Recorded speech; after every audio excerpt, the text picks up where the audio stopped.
Karena yang saya sampaikan itu bukan tesis. Bukan tesis. Bukan tesis, itu kena delik. Artinya di 3 poin ini saja sudah hancur dari segi aspek metodologi. Jadi tidak bisa, ini runtuh, nggak bisa dipakai. Ini bisa tiba-tiba beralih ke soal DNA. Ada apa tuh? Apa ini, ada apa? Karena Imaduddin tidak membahas DNA sama sekali. Ya sebetulnya ini propaganda menurut saya. Ini propaganda. Propaganda. Ini akan menimbulkan apa yang mereka propagandakan ini sebetulnya ada aspek hukumnya, ada konsekuensi hukumnya. Mereka jangan merasa tenang-tenang, ini ada konsekuensi hukumnya. Ini tujuannya bukan untuk pembatalan asap. Ini ada agenda politik tertentu untuk mendelegitimasi, menghancurkan pengaruh dari salah seorang.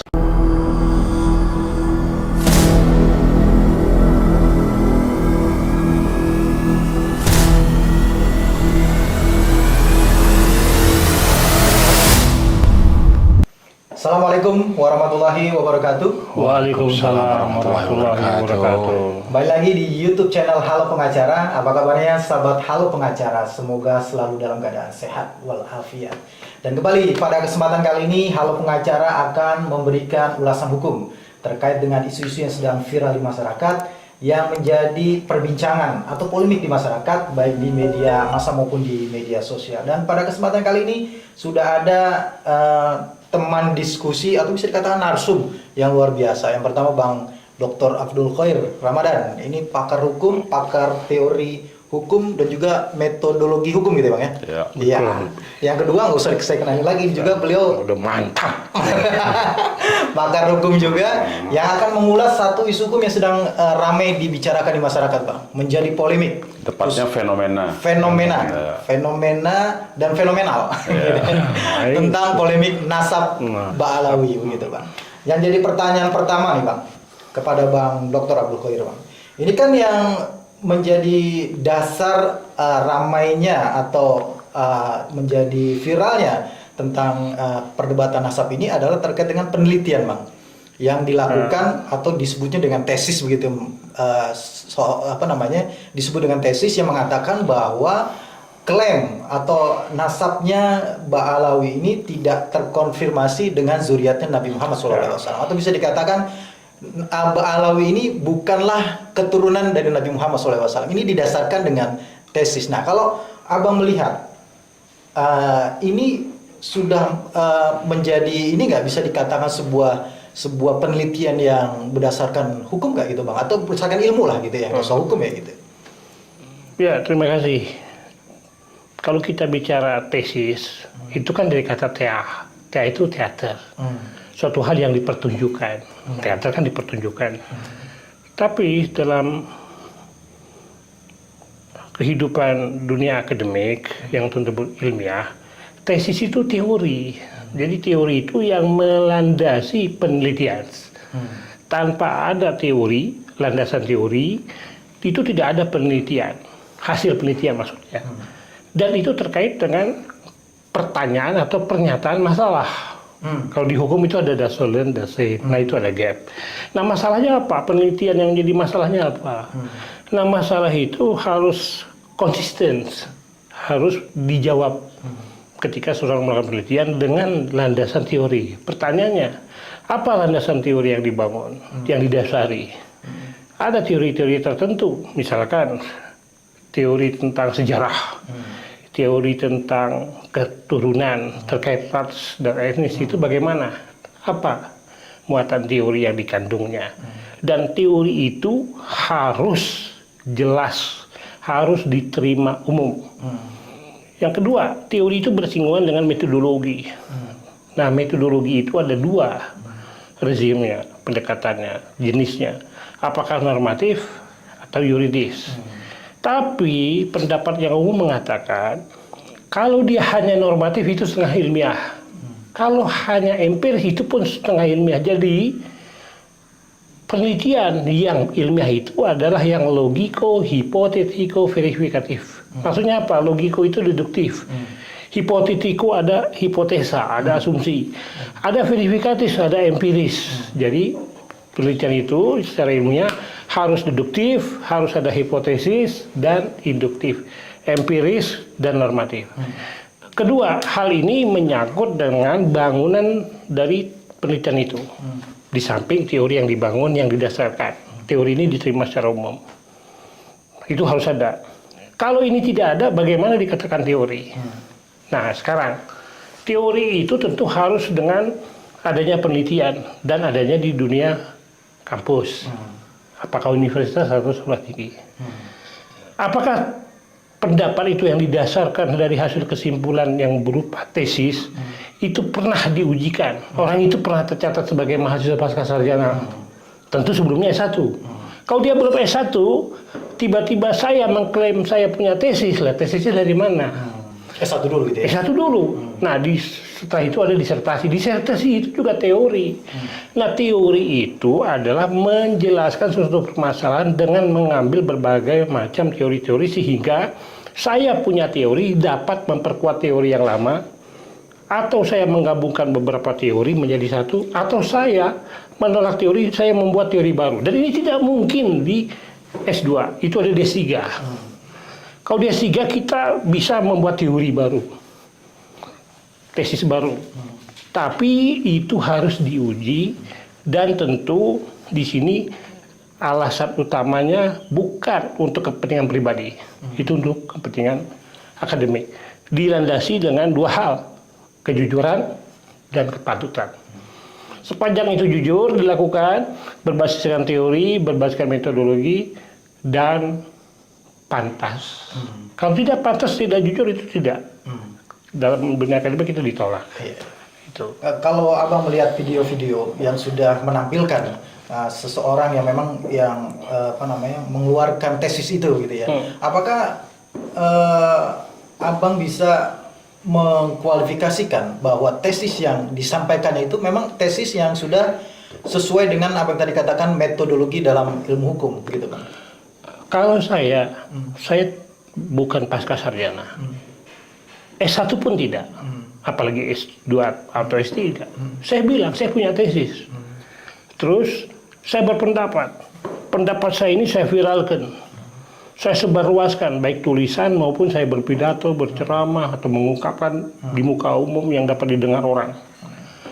Tetapi pada akhirnya itu dapat menimbulkan guncangan, tepatnya kerusuhan di masyarakat.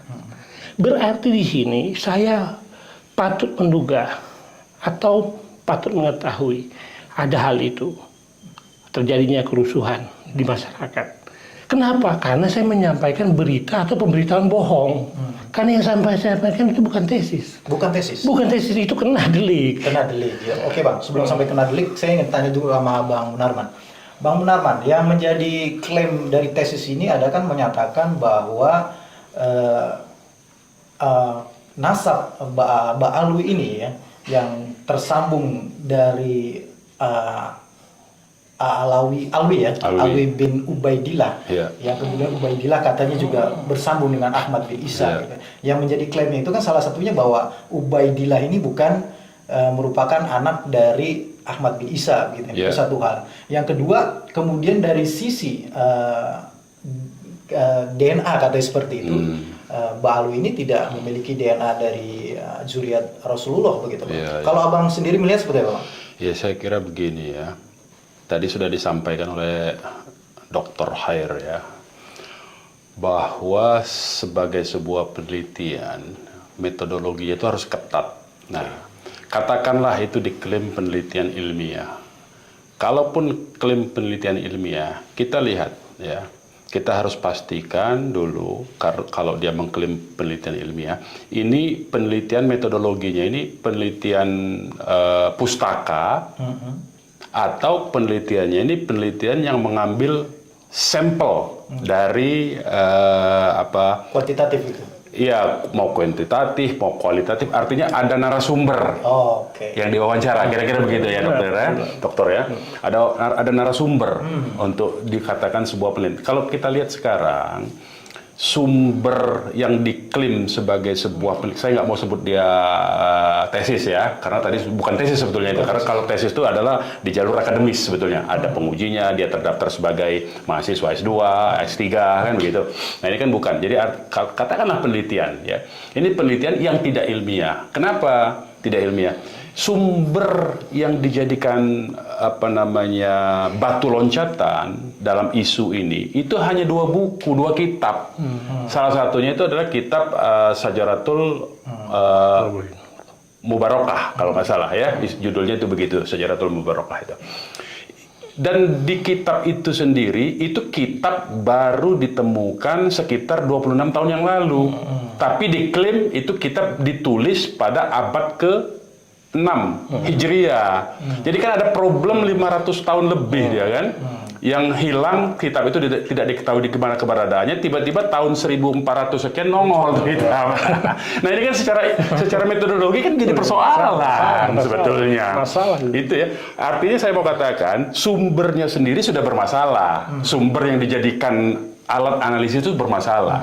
Ya. Dan tapi itu yang dijadikan dasar dan itu isi kitab yang bermasalah ini justru diangkat seolah 2 kalimat di kitab yang tebalnya 90 halaman itu, lebih kurang ya 90 sampai 100 itu diangkat hanya 2 kalimat yang di situ tidak menyebutkan ada nama Ubaidillah.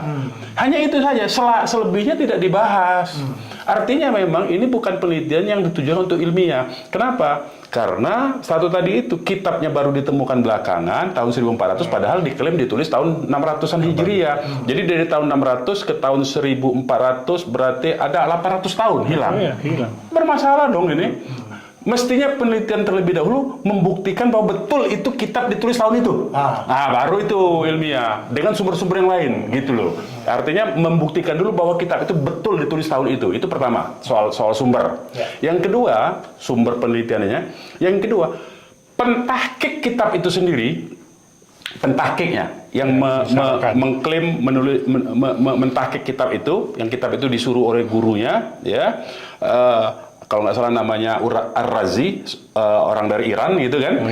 Itu dia sendiri menyatakan mengakui nasab Ba'alawi itu problemnya. Jadi ada dua problem nih.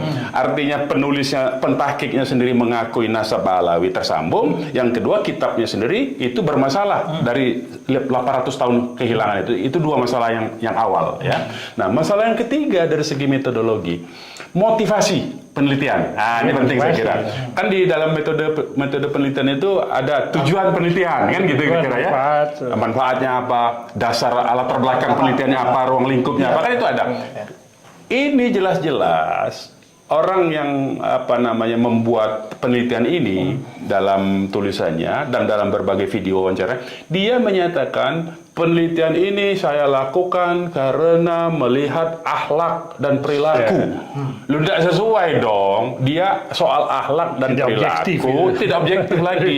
Satu, termotivasi dari persoalan pribadi, ya. Yang kedua, itu kan tidak sesuai. Ada akhlak dan perilaku, tetapi kemudian dikaitkan yang kesimpulannya pembatalan nasab, nggak cocok. Kalau akhlak pribadi berarti harusnya kesimpulannya bagaimana memperbaiki akhlak, harusnya kan begitu kan, biar konsisten kan. Itulah konsisten dalam konsistensi ilmiah, disebut konsistensi akademik.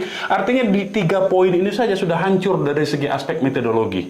Jadi tidak bisa, ini runtuh, nggak bisa dipakai, nggak bisa digunakan, nggak bisa dipegang ini, karena motivasinya sudah tidak benar. Ya, yaitu dari persoalan akhlak melompat ke soal nasab. Yang kedua, sumber informasi itu hanya literatur dari 2 buku. Ya, yang ketiga, buku yang dijadikan literasinya itu sumber penelitian bermasalah. Nah, jadi 3 hal itu aja sudah kerontok dari segi ilmiah. Nah, ini ada aspek lain yang mungkin akan kita bahas di sesi berikutnya. Jadi tiga itu dulu nih, 3 poin dulu nih, penting nih. Ya, harus kita, artinya pembatalan ini bukan pembatalan dari penelitian ini bukan karena sentimen, tapi karena metodologinya sendiri hancur lebur sebetulnya, rapuh ini. Itu saya kira. Subjektif juga kan? Subjektif, sangat subjektif kalau itu. Karena dia kan hanya marah melihat perilaku akhlak kan begitu. Itu ada unsur H2O. Kalau dari hasil ya. Kalau dengan tadi yang disampaikan sampaikan sama Bang Munarman nih Bang ya, ada 3 persoalan dalam dasar metodologi. Dengan metodologi itu Bang. Bagaimana kemudian ahli teori ini melihat itu Bang? Ya begini, saya bikin tesis, saya bikin disertasi. Itu saya harus mencantumkan kebaharuan penelitian. Ada penelitian terdahulu. Nah, teorinya apa yang dibangun, metodologi bagaimana, saya bagaimana teorinya, metodologinya bagaimana. Penelitian darunya ada tidak? Dia mengatakan hasil penelitiannya nasabah alwi ditolak. Ada tidak penelitian yang lama Yang jadikan rujukan. yang menjadikan sandaran dia? Karena itu menyangkut teori, itu harus secara jujur. Karena dia membatalkan teori kan? Karena dia membatalkan. Karena dia membatalkan. Itu harus ada teori sebelumnya. Yang dia batalkan. Harus ada penelitian Ya, sebelumnya. itu. Dan itu harus setingkat. Itu. Tidak boleh. Dan itu ada nggak? Kalau saya bikin novelty dalam disertasi, maka saya harus mencari penelitian disertasi sebelumnya. Harus seimbang. Iya. Mungkin tidak. Saya bikin skripsi, saya kemudian membatalkan disertasi. Kan tidak mungkin. Iya. Saya membuat disertasi, tapi saya membatalkan skripsi. Nggak mungkin juga. Nggak Jadi mungkin. harus sama. Betul. Seimbang. Itu novelty. Iya. Namanya kebaruan. Wajib ada itu. Kalau nggak ada, ini penelitian apa ini? Iya. Nggak jelas. Kedua, yang namanya penelitian itu, dia harus menghubungkan antar variabel. Jadi variabel-variabel itu dirumuskan, didefinisikan secara operasional variabel, kemudian diuji. Nah itu kalau di empiris dia bikin harus ada metode statistik dengan penerimaan sebanyak 95%. Jadi 5% error tidak masalah. Errornya ya. 95. Maksimal ya. Nah dia harus mengambil quote random atau pengujian-pengujian yang lain terkait dengan responden. Responden ini harus juga sesuai dengan metodologi yang digariskan. Baik itu kuota random maupun full random. Itu ada caranya, cara mengambil random itu. Nggak sembarangan. Ada teknik lagi itu. Itu panjang ceritanya. Tapi yang di sini dipertanyakan, itu bukan tesis, udah. Itu aja. Itu Bukan tesis. Udah rontok itu. Kalau si Imamuddin bilang tesis, dia kuliah S2-nya di mana? Dipertanyakan. Kau S2-nya di mana, S1-nya di mana? Itu harus paralel. Saya hukum, S1, S2-nya hukum. Nah itu harus paralel. Jadi yang tepat itu apa namanya sebenarnya? Iya sebetulnya ini propaganda menurut saya. Ini propaganda. Propaganda ini. Oke bang, sebelum ke situ ke propaganda bang, ada satu lagi terkait dengan isu masalah. Jelas ya kalau propaganda di sini. Nggak perlu pakai ini sebetulnya nggak perlu pakai ilmiah. Ilmiah. Oke, kita anggap itu propaganda. Tapi ada unsur delik di main. Nah kalau propaganda dia masuk Sabar dulu. delik ini. Sabar dulu. Pidana ini.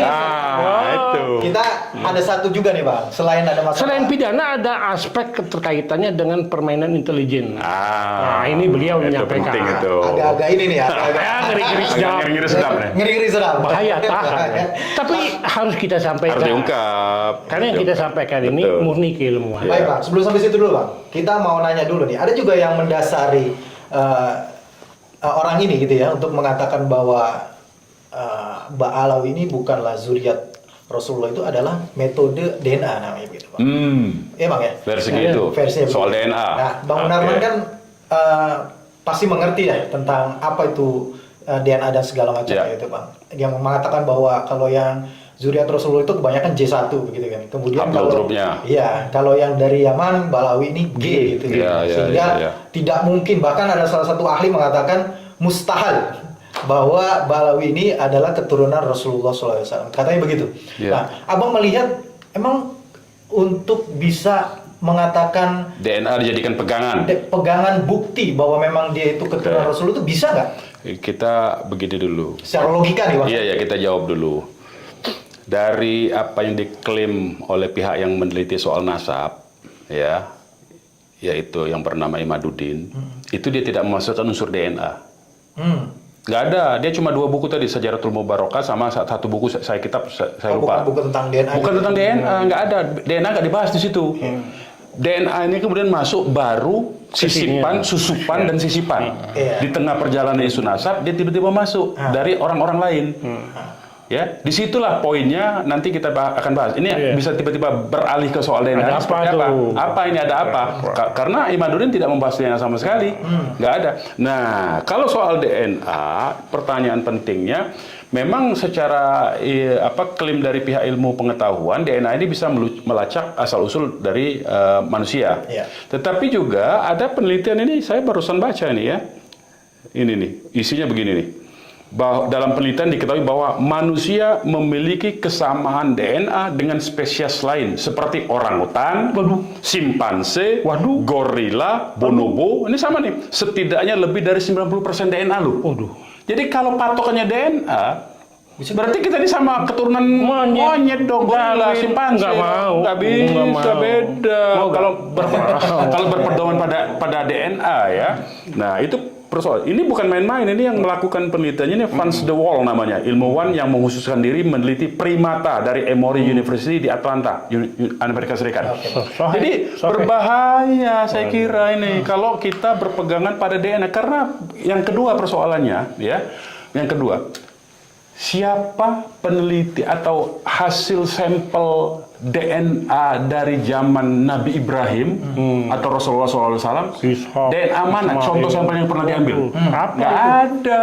Bagaimana? Yang diambil tuh manusia zaman sekarang, diambilnya, dikumpulkan. Yang hidup zaman sekarang nih, sejak ilmu DNA ditemukan, diteliti, ya. Kemudian dikelompokkan, oh ini sama nih. Yang di atasnya itu iya.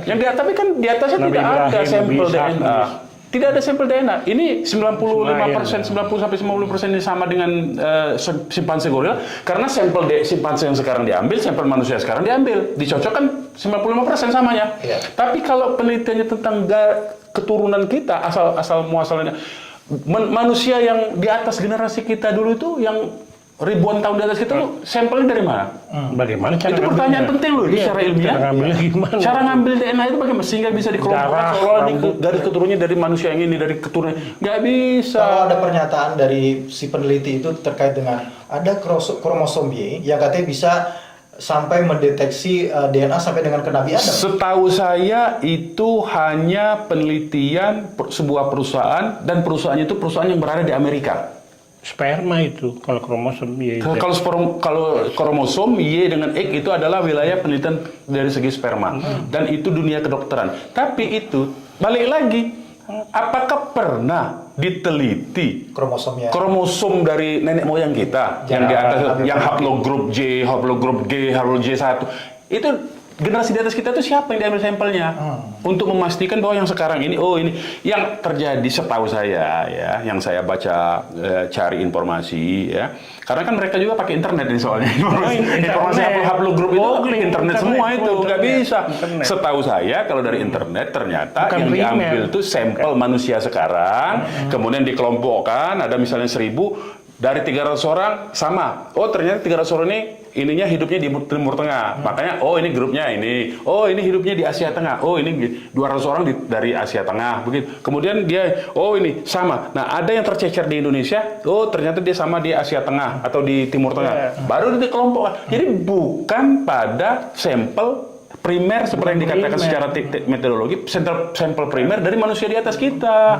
Enggak. Jadi sebetulnya gugur juga itu ini, dan DNA pun juga teori kalau dia mencoba untuk melacak manusia di atas kita, nenek moyang kita. Itu teori, kecuali kalau mereka bisa mengambil sampel yang betul-betul misalnya diklaim keturunan dari Bani Israel misalnya. Ya harus diambil yang Bani Israel, yaitu Nabi Yakub, Nabi Daud, Nabi Sulaiman, harus diambil semua. Dan satu kan yang kan sekarang ini fitnah-fitnahnya itu bahwa ada ternyata lebih banyak sampelnya sama dengan bangsa Israel, Yahudi. Ya jelas lah, orang Yahudi itu kan anaknya Nabi Yakub, anaknya Nabi Ishak, Nabi Yakub anaknya Nabi Ishak. Nabi Ishak itu kan saudaraan sama Nabi Ismail. Bapaknya siapa? Nabi Ibrahim. Sama. Ya sama lah. Satu bapak lah ya. Nah, jadi otaknya itu kemana menurut saya?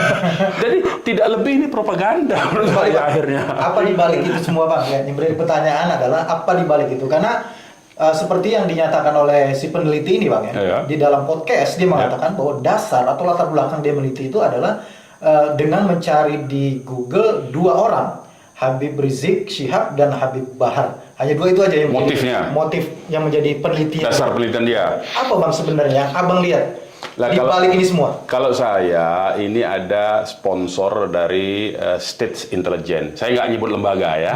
Ini ada sponsor dari State Intelligence Sponsorship. Ya, di balik ini semua isu ini tujuannya tidak lebih dan tidak kurang. Ini begini. Ini kita tahu sejak 2016 ini kebangkitan umat Islam ini kan luar biasa, ya kan? Kemudian terjadi sinergi, persatuan ya antar mazhab, antar golongan, antar ormas. Ini kan hampir semua sudah punya kesadaran untuk bersatu. Nah, ternyata kemudian dengan ini dia mengkhawatirkan status quo, pihak yang berada di status quo yang diuntungkan oleh status quo sekarang. Pihak ini adalah orang-orang kalau dalam teori sosial itu ya, itu the ruling class ini. Dia terganggu nih kalau umat Islam bersatu ya, antar ormas antar mazhab ini. Jadi harus diacak-acak. Nah, problemnya adalah ya, kalau saya perhatikan motivasinya ini, mereka melihat kalangan ulama. Jadi saya tidak nyebut satu saja, kalangan ulama. Baik dari kalangan habaib, ulama dari kalangan habaib, maupun dari kalangan yang dikenal oleh masyarakat sebagai kiai-kiai kampung, kiai-kiai ulama-ulama pribumi, kalau mereka nyebutnya kan begitu.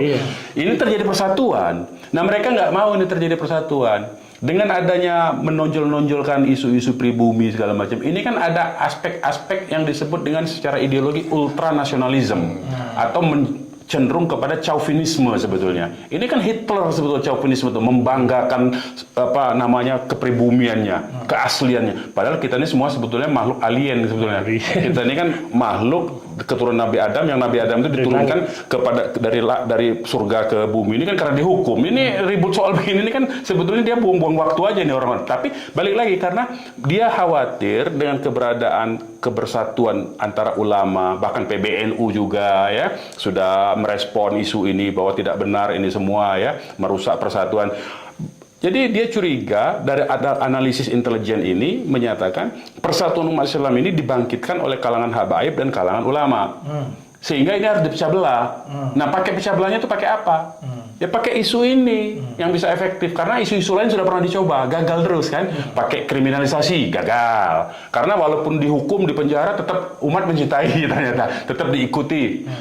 Nah, pakai isu ini diharapkan yang para muhibbin ini diharapkan tidak lagi percaya, tidak lagi mengikuti. Inilah dipakai. Itulah teori apa namanya analisis intelijennya. Saya tidak sebut teori karena teori harus dibatalkan oleh teori juga. Harus pakai ilmiah. Tapi ini analisis intelijennya begitu ini. Nah, aspek-aspek ini. Nah, inilah yang perlu kita respon ya berdasarkan analisis kontra intelijennya ini, karena ini ada satu gerakan intelijen di balik isu ini ya yang disponsori oleh pihak-pihak status quo, saya sebut begitu ya. Nah, inilah kemudian ini akan menimbulkan apa yang mereka propaganda ini sebetulnya ada aspek hukumnya, ada konsekuensi hukumnya. Mereka jangan merasa tenang-tenang, ini ada konsekuensi hukumnya. Nah, konsekuensi hukumnya beliau ini yang bisa menganalisis gitu. Kembali Bang, karena udah dilempar Bang Munarman. Ada akibat hukum. Tadi apa sempat menyebutkan di awal. Saya tahan dulu nih supaya orang kawin aja ada akibat hukum. Oke Bang. Jangan sembarang. Poin pertama adalah tadi Abang mengatakan ini bukan tesis sebagaimana dalam ilmu pengetahuan begitu ya. Abang menyebutnya ini propaganda. Propaganda, nah, jelas. Dari segi aspek hukumnya Bang, apa implikasi hukum dari sebuah pernyataan yang sudah dimunculkan di publik, kemudian disiarkan, ditransmisikan ke berbagai media begitu, kemudian menjadi polemik di masyarakat, bahkan Abang menyebutnya sudah ada kerusuhan begitu ya. Iya Bang ya. Ya. Apa Bang implikasi yang bisa terjadi dari aspek hukum begitu Bang? Dampak dari pernyataan Imanuddin ya itu menyinggung 3 undang-undang. Yang pertama KUHP baru yang diberlakukan tahun 2023, berlakunya 2 Januari 2026. Dikit lagi nih ya, 8 bulan lagi nih. Itu tepatnya di pasal 263. Itu ada 3 ayat, 1, 2, 3. Nah, ada 2 pasal, 263 ayat 1, ayat 2, dan 264. 263 itu dan 264 inilah yang norma baru yang sejatinya telah ada sebelumnya dalam Undang-Undang Nomor 1 Tahun 1996 tentang Peraturan Hukum Pidana, tepatnya di pasal 14 dan 15. Ini sudah dibatalkan sesuai dengan pasal 622, tapi dimasukkan di 263. Jadi pasal 14 jadi 263, pasal 14, 264, 15. Nah, 263 itu 2 ayat.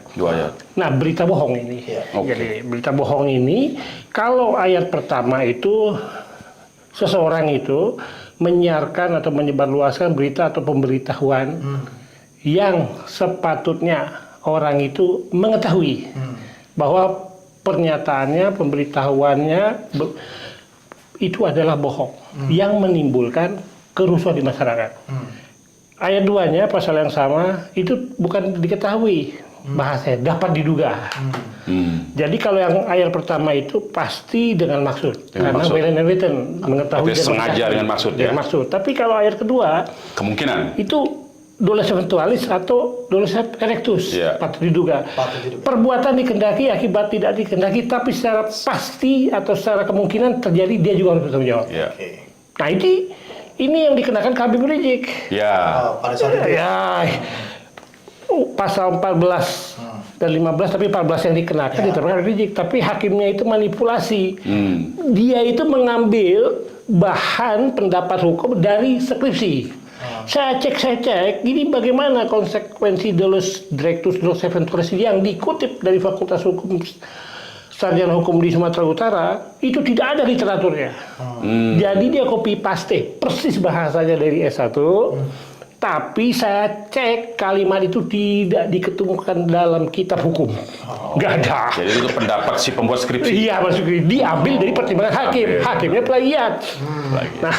Nah, jadi jelas kalau yang kedua, ayat kedua itu patut diduga. Jadi bisa sadar kepastian, bisa sadar kemungkinan. Iya. Tapi yang menarik, kalau pasal 263 ayat 1 itu dia delik material, harus menimbulkan akibat. Ada akibatnya dulu. Harus menimbulkan. Tapi kalau ayat 2 itu dapat menimbulkan. Berarti ayat 2 ini bukan material, dia formil. Iya. Karena dapat itu belum harus terjadi. Potensi itu udah kena. Iya. Nah, kalau ayat pasal 264 ini bahasanya menyebarkan berita atau pemberitahuan yang terkait dengan berita atau pemberitaan itu tidak lengkap, tidak pasti, berkelebihan. Sama menimbulkan kerusuhan. Ya. Nah, ini kan tiga ini. Nah, ini kan sebenarnya baru berlaku di 2026. 2026 Iya, Februari. Yang ini sekarang yang bisa diterapkan, Bang? kalau yang Undang-Undang Nomor 1 kan tidak dapat lagi ditetapkan, sudah dibatalkan. Nah, kalau ada pembatalan, ada pembatalan, ada undang-undang baru yang digunakan adalah yang paling menguntungkan. Yang paling menguntungkan ya di KUHP baru karena ancamannya lebih rendah. Oke. Kalau yang lama tuh 10 tahun tuh.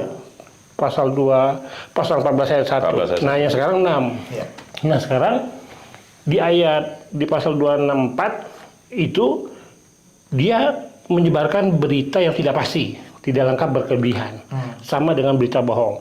Itu dulu. Di mana letak kebohongannya? Kebohongannya tadi. Banyak sudah tadi. Suatu pernyataan yang bukan tesis dianggap tesis. Data penelitian yang tadi disebutkan oleh Bang Gunawan hanya 2 kitab. Ini terkait dengan data penelitian. Primer, sekunder, tersier. Ya. Kalau hanya dari virtual research, dari virtual atau dari internet, itu diragukan juga sebenarnya. Dia mesti dapat data itu aslinya. Langsung. Iya, nggak boleh dia plagiat itu. Iya. Kalau saya membaca buku itu ada di internet. Iya. Saya harus cross check apakah yang dimasukkan di buku itu sama dengan aslinya. Buku aslinya. Iya dong, buku asli. Ya. Sehingga dia bukan primer, bukan pula Jadi yang yang menjadi primer- data langsung. Data langsung itu yang didapatkan di lapangan. Primer itu yang buku asli ya? Iya. Nah, data primer itu kan ada bahan hukum. Kalau kita bahan hukum primer, sekunder, tersier. Iya. Nah, kalau data primer dia harus cross check ke lapangan, ada responden, ada populasi, diambil sampel dan itu ada perhitungannya. Tapi kalau dia data sekunder, buku-buku itu yang soheh, yang jelas. Bahkan kalau sekarang buku-buku itu harus buku-buku yang terbaru kalau dia mengutip. Tapi kalau buku terbaru mengutip pendapat buku yang lama juga dia harus cek. dicek. Cross check lagi, benar Itulah tidak? problem tadi itu. Ya. Saya mengutip buku Anda, Iya. tapi Anda mengutip buku yang lain. Yang Buku lainnya itu seperti Anda cek lagi. Nah, sementara ini bukunya 800 tahun hilang. Tahu sadar nggak buku yang lama itu? Baru muncul tadi? Baru Tiba-tiba muncul ada 26 buku yang tahun lalu. sekarang, Iya. buku yang ada kitab sekarang Menyatakan kitab yang lalu. Kitab lalu. Mana kitab yang lalunya? Itu loh. Seperti itu ya, jadi secara Iya logikanya dong. ya harus dicek juga gitu. harus kitab Jadi, aslinya. Klaimnya itu adalah berita bohong. Nah, Iya. sekarang kontennya. Kontennya itu mengenai pasal 28. Undang-undang ITE ini. Undang-Undang ITE. Oh. Ayat 2 dan 3 Undang-Undang ITE yang terbaru. Yang perubahan kedua Undang-Undang 11 2008 tentang ITE. Iya. Itu kan ujaran kebencian. Lengkapnya. Yang ditujukan Ditujukan kepada seseorang Oke. atau kelompok. kelompok. Mengandung ujaran permusuhan atau kebencian yang didasarkan atas. Nah, atasnya ini bisa agama, kepercayaan, ras, etnis, termasuk Golongan. golongan sudah dihilangkan. Udah dihilangkan. Termasuk Ras, penyandang ya? disabilitas. Etnis ya. Nah, dalam kasus ini ras dan etnis. Ras dan etnis ya. Oke. Dan itu menimbulkan kebencian atau permusuhan. Tentu kan ada yang merasa. Tapi ini delik umum, bukan delik aduan sebenarnya. Yang menjadi unsur dari ujaran kebencian itu apa kalau dalam perkara ini misalkan? Ya kan itu disampaikan melalui informasi elektronik. Sistem elektronik itu bisa informasi elektronik, bisa dokumen elektronik. Jadi kalau saya bikin buku, saya masukkan, saya transmisikan, saya distribusikan, itu dokumen elektronik. Tapi kalau saya bicara menggunakan media informasi, sistem informasi, itu informasi elektronik. Tapi di dalam kontennya ada unsur kebencian, ada unsur permusuhan. Di sini ditekankannya itu adalah ungkapan mengajak, menghasut, memfitnah. Itu kena. Kalau dia mengajak untuk tidak mempercayai, menghasut untuk tidak mempercayai, dan memfitnah, itu dikena. Habaib tidak ada. Dari Ba'alwi, itu menghasut. Mengajak itu. Ba'alwi itu tidak ada, bukan? Tidak ada. Bukan Zuriat Rasulullah. Iya. Itu hasutan. Habaib yang dari Ba'alwi itu tidak ada. Itu batal setelah saya melakukan penelitian, padahal penelitiannya bukan Cuma 2 kitab. Cuma 2 kitab, ya kan? Nggak ada empirisnya itu. Terus ditambahkan lagi ada yang bilang turunan Yahudi. Ini memfitnah. Fitnah itu. Nah, itu jelas menimbulkan kerusuhan di bukan dunia siber, tapi di dalamnya tak ada, nggak ada. Itu si Kori, itu kan dipersekusi, dibalang di Jember, itu kerusuhan. Jadi kerusuhan itu bukan hanya hingar-bingar banyak orang, tidak, itu mengancam ketertiban umum, mengganggu keamanan, itu termasuk. Akibat apa? Akibat pernyataan itu. Nah, di sini dia harus menimbulkan secara pasti. Udah ada contohnya. Tapi kalau yang ayat 2-nya itu dapat menimbulkan. Tidak harus terjadi keributan, kerusuhan itu. Nah, ayat 3-nya pasal yang sama itu tentang kebohongan yang dilakukan dengan sistem informasi. Dan ketiga, itu Undang-Undang 40 tahun 2008 tentang penghapusan diskriminasi ras dan etnis. Ada lagi. Itu 5 tahun. Ini bukannya berlapis nih, triple. Jadi dan ini tidak pidana umum nih. Kalau yang pidana umum. Itu pasal 4. Tanpa perlu ada laporan pun nggak perlu delik umum ini. Bukan delik aduan, bukan delik gitu. Nggak perlu orang yang merasa pencemaran nama baik itu kan orang langsung. Kalau pasal 27 penghinaan ini pasal 28 Undang-Undang ITE pasal 4 huruf B angka ke-1 dan ke-2 Undang-Undang PDRI itu mengatakan bahwa penghapusan diskriminasi ras dan etnis. Jadi kalau orang melakukan tindakan diskriminasi itu adalah dia juga menyatakan ucapan, ungkapan rasa benci yang juga ini terkait dengan unsur-unsur sebagaimana disampaikan oleh Imanuddin. Jadi disitulah tindakannya berupa apa? Kebenciannya itu, rasa benci itu. Nah, kalau di angka 1 itu dia melalui tulisan untuk disebarluaskan. Ini ada tulisannya nih, yang diklaim sebagai tesis itu kan? Ada, masuk itu jelas. Ya, pasal 4 huruf B angka ke-1 diuntuk pasal 15. Nah, terus ucapan yang kedua, angka kedua itu berpidato. Banyak mengungkapkan. Banyak itu. Melontarkan kata-kata tertentu. Nah, bahasa itu kata-kata tertentu. Sampai kata jahanam keluar itu. Nah, itu kan udah kata-kata tertentu. Kata jahanam. Keluar itu. Terus kata-kata yang tidak bagus. Dan lainnya. Terus kata-kata itu Yahudi. Itu kata-kata tertentu. Itu dipidana 5 tahun, bro.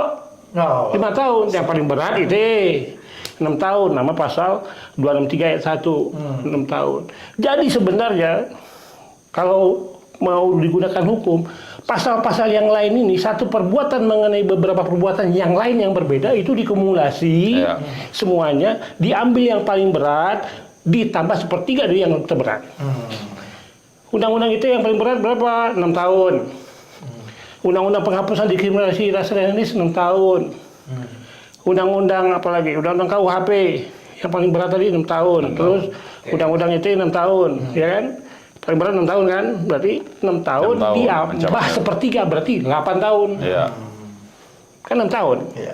ditambah sepertiga dari yang paling tebal ya 6 tahun. Problemnya tentu. Ada yang 5 tahun kan PDR, penghapusan diskusi dan lain-lain 5 tahun. Yang ITE KUHP 6 tahun, berarti 6 tahun yang paling berat ditambah sepertiga dikumulasi menjadi 8 tahun. Dia harus dipidana. Problemnya apa? Nah, problemnya itu, ini yang membuktikan bahwa ini adalah intelligent state sponsorship itu tadi saya bilang, ya. Harusnya kan secara normatif itu tidak perlu ada laporan karena Nggak perlu, delik umum. Nah, kenyataannya, faktanya ini sudah dilaporkan oleh pihak-pihak yang merasa dirugikan. Tetapi justru ditolak laporan dari pihak yang merasa dirugikan.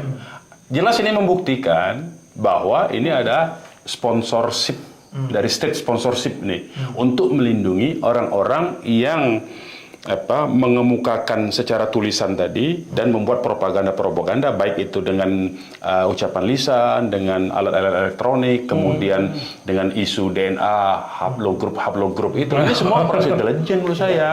Karena makin hari ya kalau kita lihat ya propaganda dan operasi intelijen ya, operasi media terutama ini ada 2 operasi ya dalam bentuk operasi media, yaitu dengan melibatkan public figure yang berpengaruh yang disebut dengan opinion maker ya, didorong untuk terus membicarakan ini. Lihat kan dalam salah satu podcast kan berseri nih. Panjang ini kan berseri dia. Kemudian juga terus ada di berbagai kegiatan, mereka bikin kegiatan seminar di mana-mana di berbagai kota. Ini kan rangkaian sebetulnya operasi intelijen. Sistematis sekali ya, berpindah dari kota ke kota dan kemudian aman, tidak dikenakan hukum tadi. Tidak, bahkan ada yang melapor ditolak. Nah, ini sudah merupakan satu bentuk ciri dari operasi intelijen, perlindungan ya, langsung perlindungan sehingga orang-orang ini merasa berani. Ya, merasa ini karena memang dia diorder untuk itu. Diorder untuk mengeluarkan isu tadi, tujuannya apa? Untuk menghilangkan pengaruh, untuk supaya umat Islam ini tidak bersatu. Sebetulnya itu. Ya, aspek itu. Nah, itu tadi satu buktinya bahwa isu ini panjang sudah 2 tahun nih. Ya dibikin laskar jihad segala macam. Iya, untuk pembela. Kemudian ada isu membenturkan isu pribumi dengan pendatang segala macam ya. Tapi yang pendatang yang disebut itu adalah saudara-saudara kita dari yang mereka sebut dengan Yaman dan Timur Tengah segala macam ya. Nah, jadi memang ada upaya-upaya untuk membuat situasi di negara kita ini menjadi terpecah belah sebetulnya. Nah, yang ketiga menurut saya buktinya itu operasi intelijen ini itu secara dukungan media itu tidak berhenti, terus-menerus. Bahkan ada salah satu majalah yang cukup terkenal kritis pernah berbelok terlibat dalam isu ini juga. Jadi menurut saya ini operasi medianya luar biasa. Ya, operasi medianya luar biasa. Memang tujuannya adalah ini kelompok-kelompok status quo ini memang tidak ingin terganggu posisinya, baik secara ekonomi maupun secara politik. Ya, lebih besar itu sebetulnya. Ya, baik Bang. Ini kan tadi secara hukum sebenarnya sudah clear ya. Ini ada aspek delik pidana. Iya. Kenapa bilang ada problemnya di lapangan? Bahwa ini adalah bagian dari operasi intelijen begitu ya Bang. Dan tadi Abang bilang juga bahwa ini sebenarnya adalah cara untuk memecah belah antara habaib dengan ulama, begitu ya. Sebetulnya sama-sama ulama yang berasal dari kalangan habaib, ulama yang berasal dari kalangan non habaib. Betul, yang mau dipecah belah itu begitu. Baik Pak. Yang jadi ini sekarang adalah concern sekarang bagaimana nih kita sebagai masyarakat gitu ya, menyikapi kondisi seperti ini, dan mungkin banyak yang tidak tahu kan bahwa ini adalah operasi intelijen seperti itu ya. Propaganda. Kalau saya begini, satu tadi yang usul dari Dr. Hairi, karena kalau memang betul negara ini harus membuktikan bahwa dirinya adalah sebuah entitas yang netral, yang bersifat justru menjamin ketertiban umum.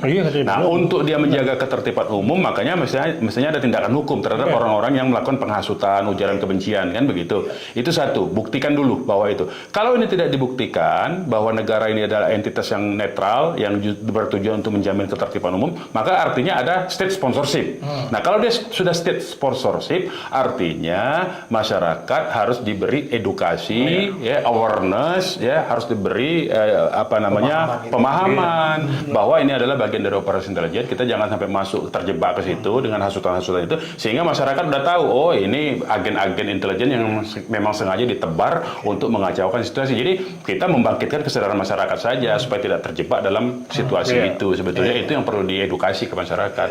Lagi ngapain itu si Iman bikin gituan? Ya karena di order. Jadi dalilnya begini, dalil ini sesuatu yang telah menjadi pengetahuan umum nggak perlu dibuktikan. Nggak perlu. Siapa membuktikan Nabi Adam itu adalah manusia pertama? Terpaten itu. Si Darwis bilang kera, lo gua nggak mau tuh Ini kera. nggak buktinya. Secara ilmiah kan kita 90% sama. Pembuktian itu firman, hadis. Tapi kalau secara saintifik segala macam melalui darah, siapa mengambil darah? Nabi Adam, Nabi Ibrahim, Nggak bisa dibuktikan, walaupun secara Ishak. ilmiah Bisa. itu Ini nggak perlu dibuktikan. Saya anaknya Haji Abdul Hasan, Haji Ibrahim bin Haji Ibrahim. Ya udah pengakuan dia itu, nggak usah ikut. Sekampung saya tuh di Lahat, udah bapaknya si Abdul Khair udah.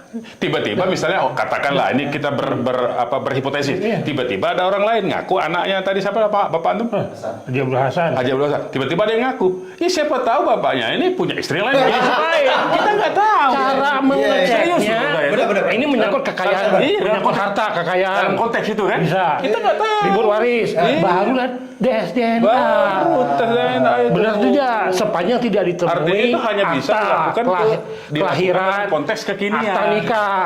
Tapi kan orang Nggak Islam bisa boleh membatalkan kawin itu. lagi lebih dari satu. Jadi hal-hal yang Bisa. begitu itu tidak bisa membatalkan nasab seorang ya siapapun juga berdasarkan bukti yang hanya satu lembar itu. Nggak bisa. Banyak. Itu banyak aspek, apalagi ini urusan nasab ya. Jadi saya kira jelas-jelas ini tujuannya bukan untuk pembatalan nasab, tapi tujuannya ada agenda hidden politik. agenda. Ada Hidden politik agenda. sebetulnya. Hidden. Jadi itu yang perlu diperhatikan oleh semua masyarakat. Ini ada agenda politik tertentu untuk mendelegitimasi, menghancurkan pengaruh dari salah seorang. Sebetulnya ini yang disasar beberapa orang saja. Cuma karena dia tidak bisa melawan seseorang ini, akhirnya diangkat ke lebih tinggi. Tapi itu jadi persoalan baru.